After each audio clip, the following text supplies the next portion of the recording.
It's not even really that cold here, but I really, really just felt like cuddling up in a blanket.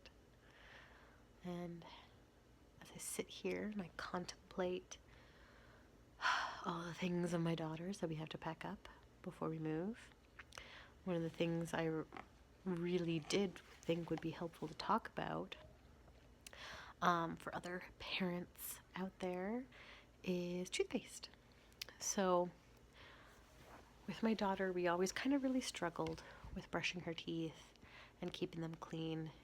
Um, in fact, we got to a point where back in BC, the dentist actually said, "Hey, your daughter has gum disease." She was like 2. I was like, "Oh God, I'm a terrible parent." And one of the big issues, which is a thing you have to look into, which I didn't even know. Nobody told me this before I became a parent, or even after I became a parent. I mean, until eventually this dentist did, but like it was already too late. She had gum disease, which she's fine now. She doesn't have it, but we were living in a city in BC, one of the only cities in BC, that doesn't fluoridate their water.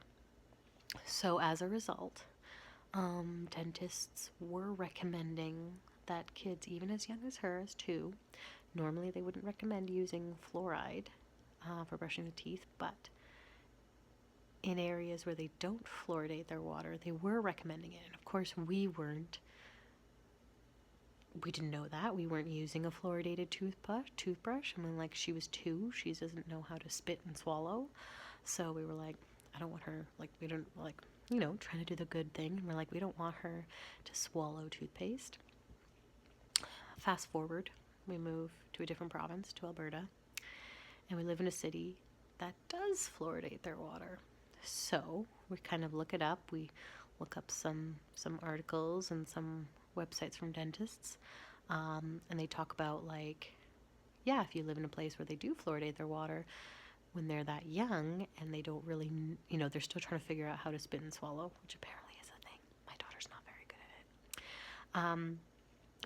It's okay to use a non-fluoridated toothpaste. So the toothpaste we used for my daughter, which I actually thought was really, really good, was this one, Tom's. So you can actually see, I mean, it's pretty mangled because I really, really, really squeezed every last drop out of this guy. And this toothpaste, I mean, it comes in a few different flavors. I picked the strawberry. It seemed the least offensive. I wouldn't have minded if it didn't have any taste, because I do think my daughter ended up liking the taste. So we finished this, obviously, as you can see, and now we're at the point where we are using real toothpaste, real as in fluoridated toothpaste. Same toothpaste my husband and I use. And I definitely know she must have really liked this, because she does not like the regular toothpaste we use. She says it's too spicy because it's like minty and it's like a really fresh mint, and she's not used to it. I shouldn't laugh because she hates it, and it's, now brushing her teeth is like this arduous task. But while we were using this guy, it wasn't. She liked it. And because it's not fluoridated, they can swallow it. So we could just have her, like, on the change table as we're changing her, getting ready for bed, just do a quick toothbrush right then and there, and she could swallow it, and it was fine. This was pretty good. It was cheap. It wasn't expensive. It lasted a while, because really, for kids that young, you don't need a lot at all. Like, they say the size of a grain of rice. So this will last you a long time. This lasted us, I want to say, a little over a year. No, a little short of a year, but, like, still, that's a long time. And like I said, you can see it's quite mangled. I really was like scraping it.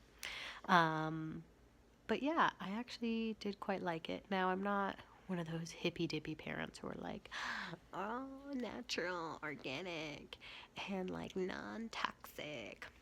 I'm not like that, because most of that is usually bullshit. Did I say that?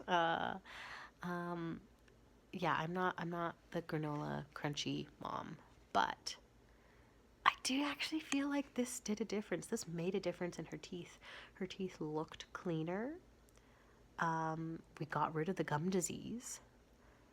And she was happy with it. We were happy with it. It was great. She's now getting older. So it's at the point now where we're trying to train her, which is hilarious. And again, another one of those things about like parenthood and raising kids that nobody tells you is like you have to teach a kid how to not swallow their toothpaste and spit it out and rinse their mouth. Like you have to teach a person how to do that. Because she doesn't know. She doesn't understand it. She's not been doing great with it. Because again, it's a thing you have to learn. And I'm like, I just assumed human creatures knew that. But we don't. We don't. So, you know, if anyone has any tips on how to teach your kid how to not swallow and spit stuff out properly, that would be great. Because we're not doing